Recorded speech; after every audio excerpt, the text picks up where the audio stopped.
son, daughter's boyfriend got caught in sexual sin. He removed them from the ministry, but he had them mentored by somebody else other than his wife and him for a reason. There's a reason behind it, too close. So we have to separate so it's genuine. They will pursue God on their own. You don't be trying to get them. They'll come to church. I know how many people got married. They came to church the whole time when they were dating. As soon as they got married, they was like, enough of that. See you later. Like, Allison's raising her hand. I'm done with that. That was my ex. The game, the show was over. Got you. Got you now. The good person you were supposed to be with. Now you on your own. They're done. Deuces. I'm not going to church. No, I just did that for you. And there's some people that just been told flat out. I've heard too many stories. I am done with that dog and pony show. Yep. I've got you. Got you now. I'm not going no more. Yep, I got you now. I thought you were a Christian. Yeah, I did it just for you.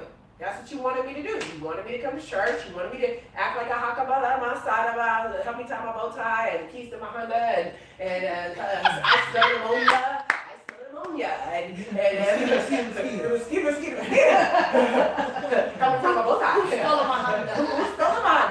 And so he was, it's all phony and it's all fake. Amen. And they were lying and playing and acting like they were fasting. I tell you this one person, I promise you, was faking like they love God. And then this time I was already hip to it. I told you about this a long time ago. So they were reading in the Bible all day long and reading and praying or whatever. And so I would just walk by and look, and I'd go on about my business. Walk by and look. So after a day of that, it was like, I have been reading and praying and I'm fasting and you're not doing none of this with me. And I was like, the Lord told me it was all fake. This is not going to last. And so they were doing it to get a reaction out of me. So since I didn't join in, if it was really genuine, you don't care if I joined in or not.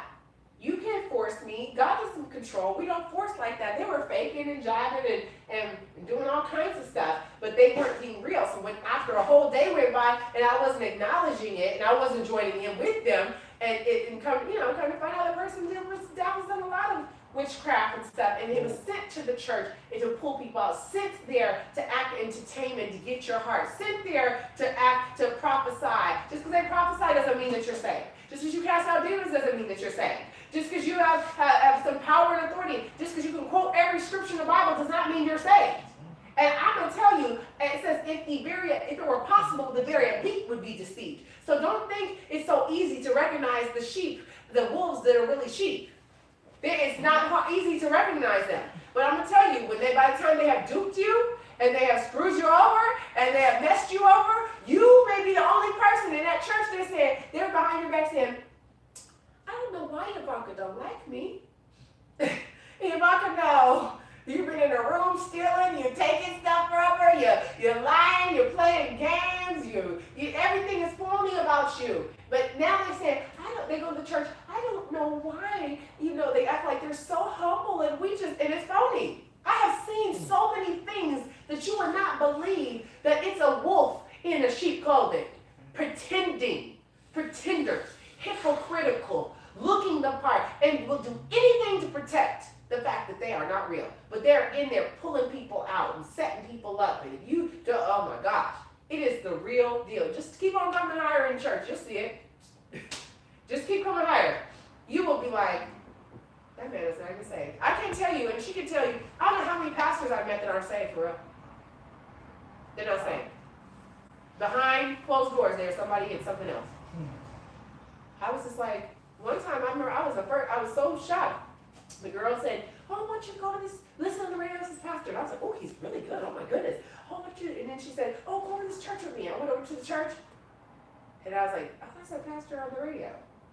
And then the pastor was like, wanted to take me to go eat. And I said, okay, and bless the Lord, oh my soul, and all that is in me. Bless his holy name, and praise the Lord, and hallelujah. And I was like, okay, all right. And it was really funny because I got these little poetry things that he claimed to have written, and I found it in a book later on that it was somebody else had written it, or whatever. It was really funny. I was like, of all things, it was like in 50 Shades, it was in the book. you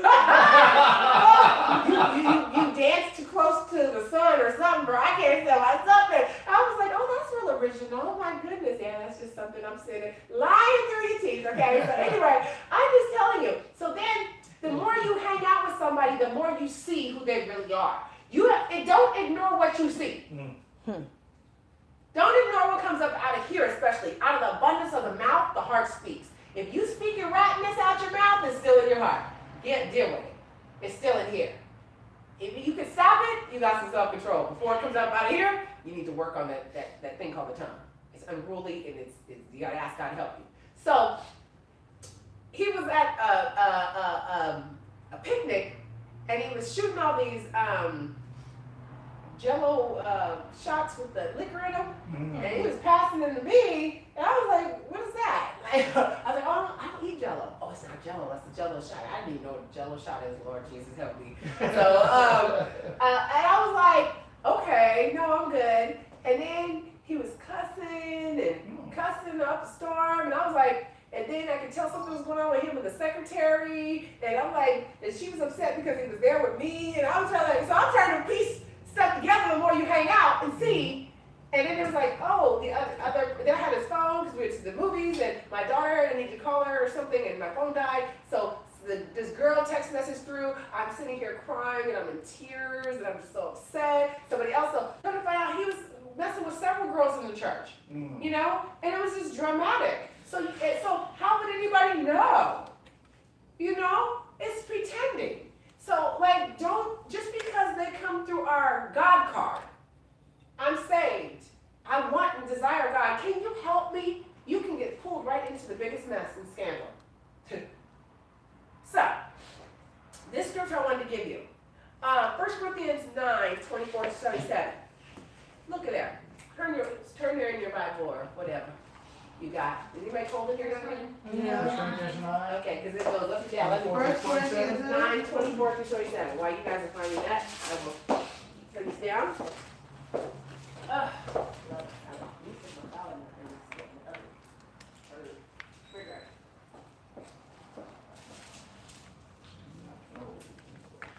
Nine 24 through 27.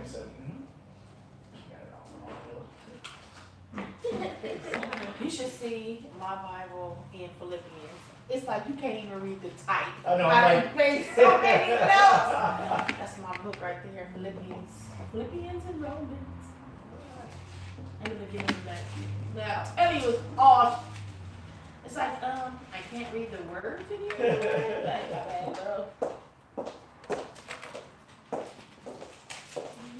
Nasty one about ginger.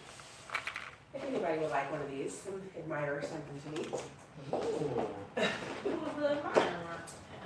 Secret admirer, right? And they sent me my they sent me some flowers too. And so I was like, okay. Hey. Oh, so you got the flowers? Oh, okay. Well, praise the Lord. You guys can have that. Enjoy. We don't go until you go first. That's Okay. Yeah. No. You know, swing. That might be a love post and let him get you first. I'll be looking over there like, 1 Corinthians 9, 24 to 27. Do you not know that in a race all runners run, right? Mm-hmm. But only one gets the prize. Run in such a way as if to win. You hear that real quick? Run to win. Mm-hmm. Like, when I would be running track and we were in our passing the baton, all kinds of elbows are flying and things are happening. Your job is to stay in your own lane. The second you get out of your lane, you lose the race. Mm-hmm. So, no matter what, we made sure if anything happened, I have to stay in my lane. But we were running to win. Mm-hmm. Running to win. So God is telling you, reposition yourself to win. Right. And you know, God was dealing with me about for my health. I want you to eat to win. I want you to think about, you don't have to deny yourself, you don't have to do some things. You have to tame your mouth. Yeah, you might have to get up again at 4 in the morning, and you might have to get a buddy to, you might have to have some accountability. You might be crying sometimes. You might have to do you remember what it took to get free back then? Yeah. You might have to do that all over again. Start this thing afresh and anew and again. Do the things you did at first. I'm going to show you. It says here, run in such a way as if to get the prize. Everyone who competes in the games goes into what? Strict training. I want to ask you something. How strict is your training right now with your relationship with God? Not strict enough. Hey, I was watching this thing with Kobe Bryant the other day, and he was saying, hey, man, if I got up at 4, I could get in an extra workout. He was like, I would work out from 4 to 6. I would come home, eat, feel my body rest up, whatever. I would go back at 10 to 12 and go back. And he said, and I could go again between 3 to 5. And I would just be practicing, perfecting, practicing. And I began to know secondhand how to do certain things. He said, otherwise I could just do 2 a days. And he said I wasn't as effective, but I was able to set these times. So he was disciplining himself. When your flesh is saying, no sleep, especially at first, no eat, no sleep, no, stop, I don't want that, don't do it. Your flesh is screaming, so your spirit is willing, but your flesh is weak. So you have to learn how to say no to one and yes to the other when you don't want to. And everything else in your spirit realm lines up in the same exact way. So it says here, everyone who competes in the games goes into strict training. They do it to get a crown that will not last. But we do it to get a crown that will last forever. Therefore, I do not run like a man running aimlessly. I do not fight like a man beating the air. No, I beat my body. I make it do what it doesn't want to do. I make it my slave, so that after I have preached to others, I myself will not be disqualified from the prize. When you guys know how Allison's deliverance came about? She decided that she was going to do her health. Get her health together. And she wasn't going to quit. And she has had to fight for her life. And in the process, she wanted to quit many a times. She went on a 30-day fast. 30 days she drank only liquids. She was serious about it. She decided she was not going to be pulled off of it. And then all of a sudden, as soon as she decided, her hands started shaking. Anxiety started coming. Everything started coming up from the past. And they, there was a serious battle for her. You know how many prophetic words she got that said that the spirit, this death was on her from Prophet Lovey, and Pastor Seth, the healing rooms. The healing rooms that we went to. They said the same thing. I said it. Even somebody else, said it. She had like 5 prophecies. Spirit of death was like, you can't. And you heard the demon still here tell me, you can't have her. No, I'm never leaving. The devil's a lie. And there's still something after each one of us until we put it in its place and keep hitting and chopping and batting until... I don't know, we used to have to go as kids to my dad. They would want us to go chop down trees, and we used to have to stack up the wood for the wood stove. Dad didn't believe in buying it, we had to go chop it up. We didn't just chop it up, we had to cut down the tree. And then you had to chop it up. Then you had to load it on the truck. And if you thought that was enough, then when you got home, you had to stack it perfectly on the wall so it went right along the side of the wall. And it had to be the right one. So, it was not a fun time.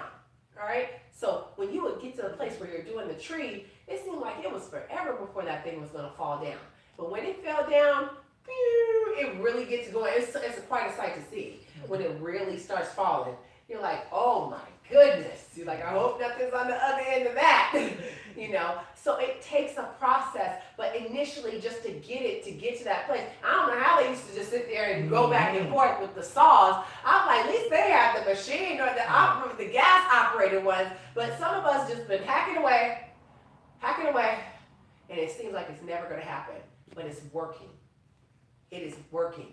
So Revelations, the 2nd chapter, it says here, he says, this is really key, and this is what God is saying to us. He says, Revelations 2, turn there, everybody. Back in the Bible, last book. Say amen when you're there. Amen. What verse?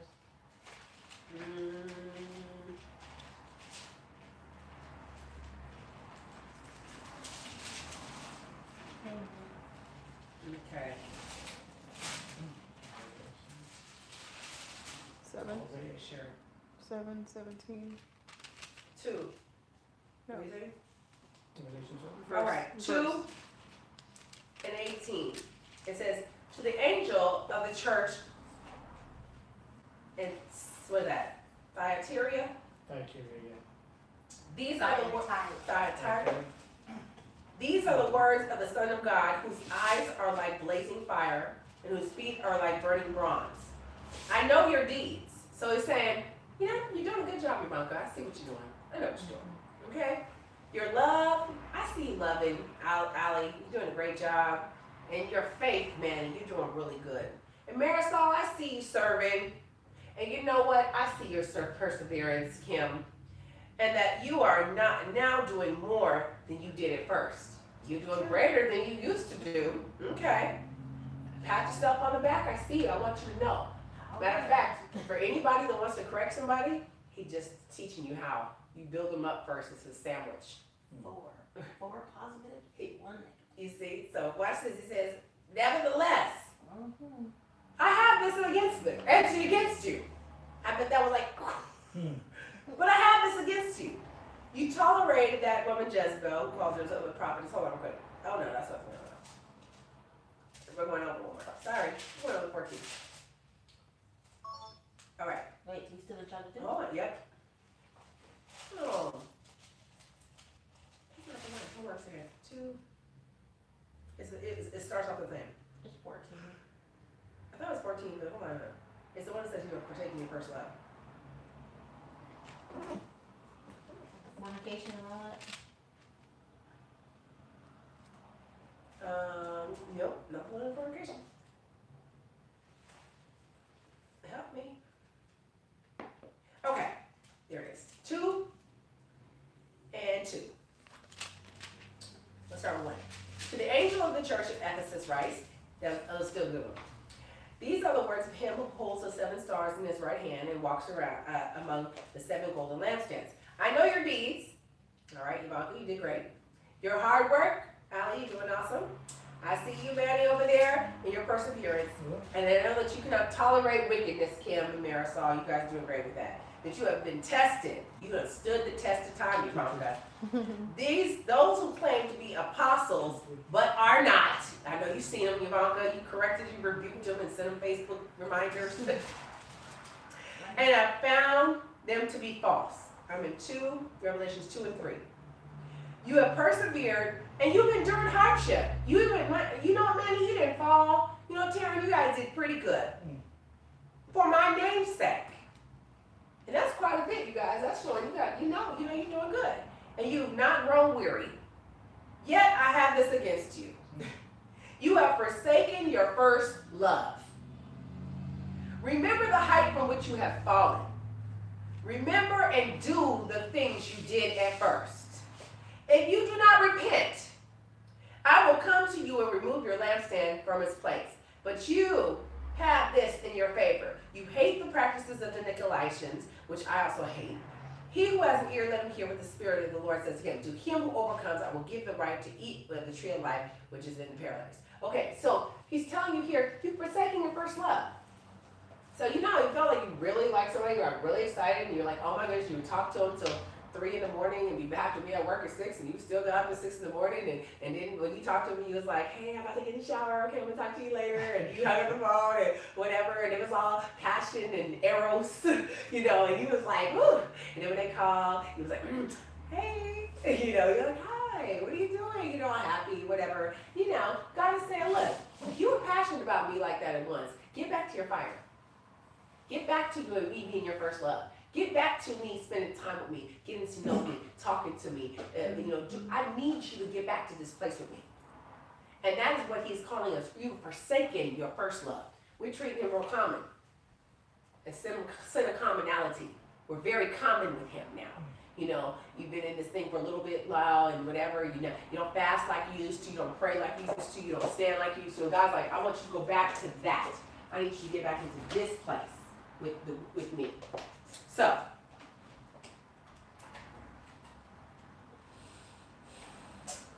what's blocking your first love? I mean, seriously, I'd ask myself these questions, like, you don't feel like doing certain things anymore. I don't want to get up. I don't want to do it. I can do it like this. I don't have to do it like that anymore. Well, I already know that. That's the first one. I already know that. No, I have to turn the heat back up. I said, and if you know if there's marriages that are suffering, that scripture just told you what your problem is. You've forsaken your first love. What if you and your husband did what you guys first started doing your dating? I mean, what did you used to do? What do you do? I know, what did you do? Yes, what you do. You do the first things. He said, do the things you did at first. He said, I'll spoil you out your mouth. He doesn't want you hot, cold. He wants you hot. He doesn't want you lukewarm, tolerating each other, barely whatever. No, he's saying, be on fire for me again, because that's what it's going to take in this next season. Now, there's a couple things that are going to attack you during your warfare. We did a warfare example right there, and when we tear down strongholds, you have to understand that we are in the spiritual battle, okay? So strongholds play a big part in how we feel too. So sometimes they make you feel like you're a failure.